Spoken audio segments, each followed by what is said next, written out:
morning guys, in front of me is REALME Note 70T, and let me show you how to add or remove fingerprint. So at first open the settings, then find and select security and privacy, scroll down and mark device unlock. Now go to fingerprint and face ID, unlock this panel with your pattern, pin code, password, whatever you use, and click on fingerprint. So as you can see, there is one fingerprint added.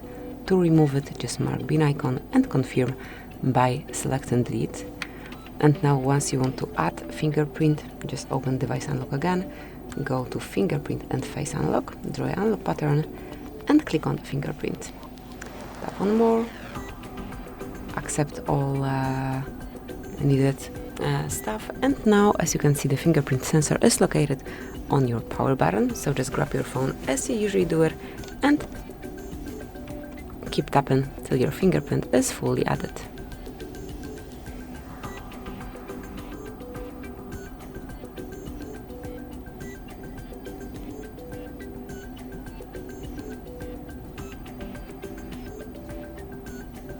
Then mark done, and that's it. From now on you can unlock your device with this fingerprint only. Thank you for watching, please subscribe our channel and leave the thumbs up.